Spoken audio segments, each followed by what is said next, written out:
What's up, YouTubers? This is Jesse. I am back again for the 187th, 87th,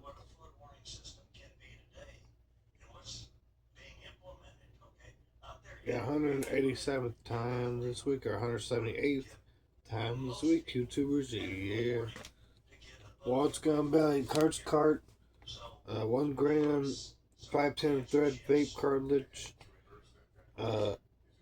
This one's higher than the oil trims, way a lot higher. And that cart's $10, but I don't care about the price. This one's worth the money.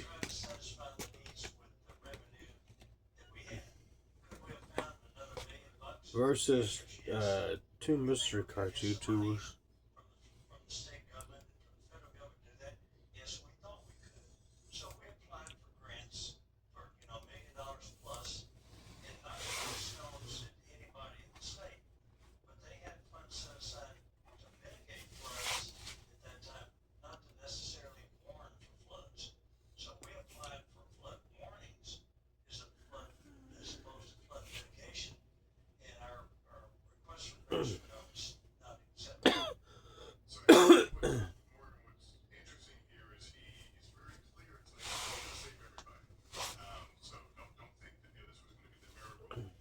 Give me a minute, YouTubers. I'm gonna try to talk about that.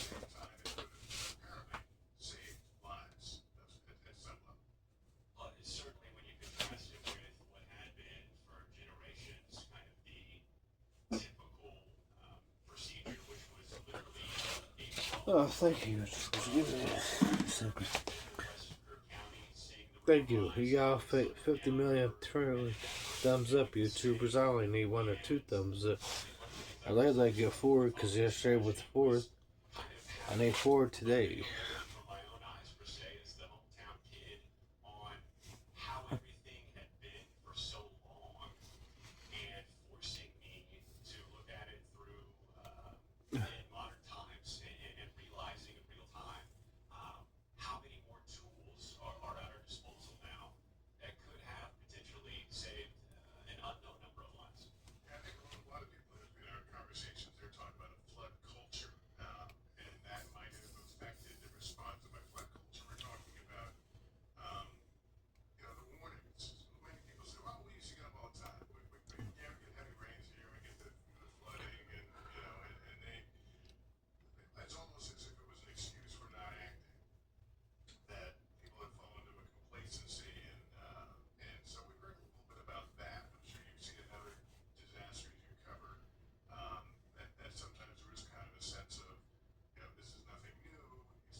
Oh, my bad, YouTubers.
full mystery cart.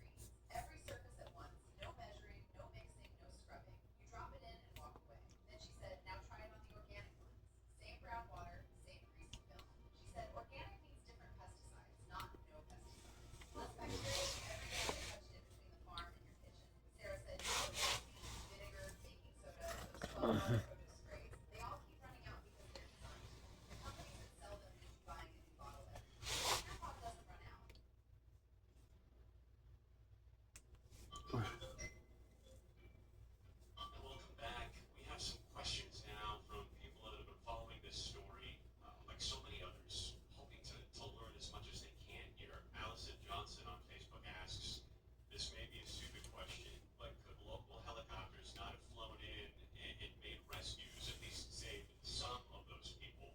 Timing is everything, and a lot of folks talk about the rising river, but there was also, remember, a thunder and lightning storm. Heavy lightning, heavy thunder, and those are conditions that we know from experience here in Florida. But I think they did bring in life flight helicopters at some point after the water had receded. But at the height of this thing, my understanding is there was no use of helicopters. No use of helicopters because I think if people aren't familiar with this, we need to point out the fact that National Weather Service alert came in at 1:14 a.m. It was pitch black in the middle of a monster storm in a very concentrated area there. Emily Dowdy Bush on Facebook asks, has this been any time produced a documentary, any evidence that they had a flood plan that was shared with counselors each year? Amy did. She said a map of protocol. Which cabin knows where? Good question. There was, we know in this manual, if you will, that the counselors had, there were some basic. Sorry about that, YouTubers. I didn't mean that for that to fall. I was just trying to get that other damn cart wherever it went. They weren't in the same place. Sylvia Mitchell on Facebook here. I know the answer to this, but I It's right here, that's the second mystery cart. was the last missing girl ever found.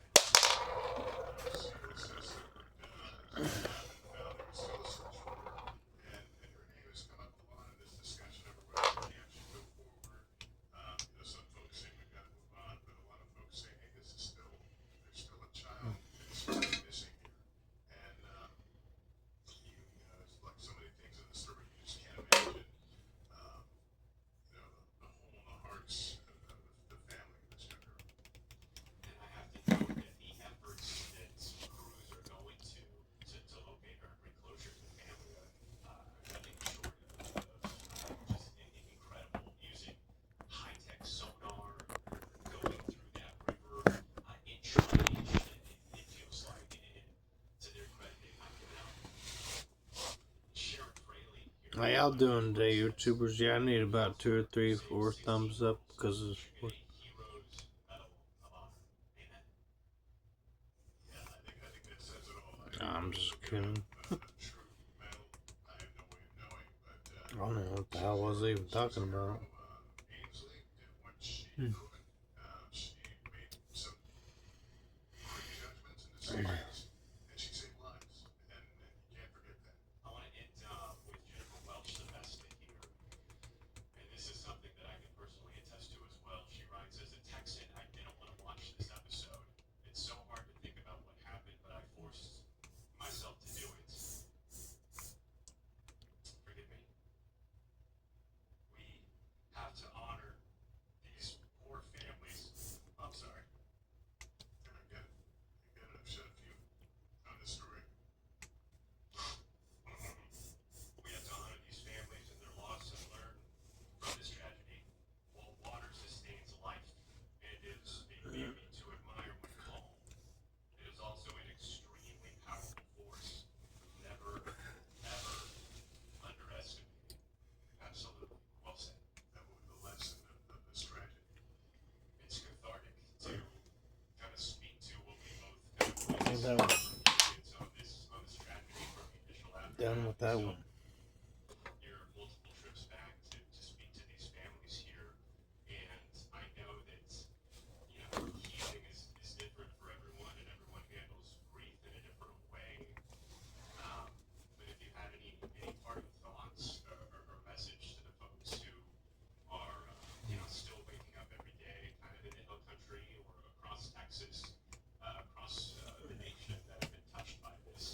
versus 2 mystery carts.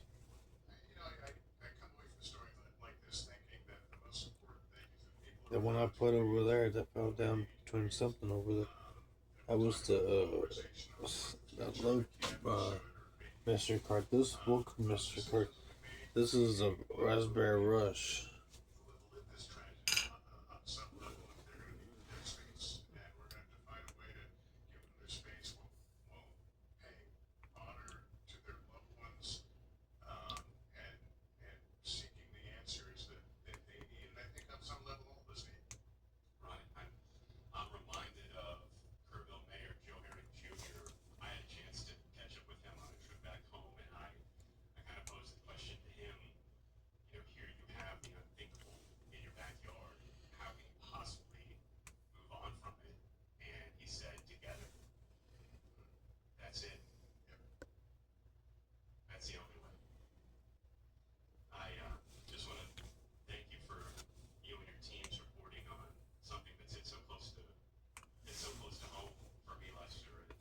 And watching the episode, I felt taken back. Thank you for having me on. And we're glad we could tell this story. Hopefully, only good will come from it. That wraps up Talking Dayline for this week, and a special thanks to each and every one of you listening. Remember, if you have any questions or any stories, you can always DM us your audio or video on our socials at Dayline NBC or leave us a voicemail. Yeah, man, I'm Doctor. No, I'm Dr. Dumbass. I'm just kidding.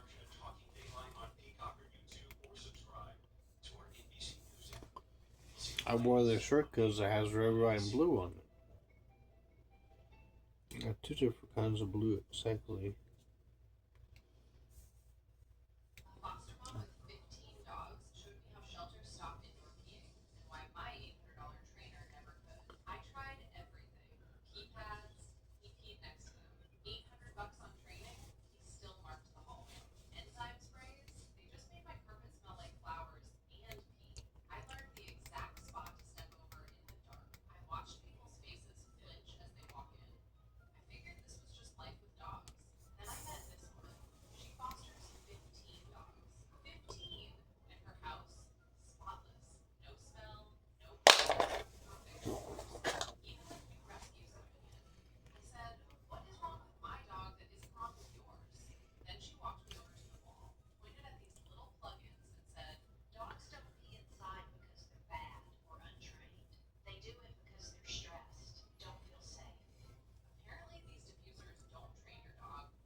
I'm a bad YouTuber. I'm bad.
I'm a bad YouTuber.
Well, that's it, YouTubers. Peace, deuces, and bye.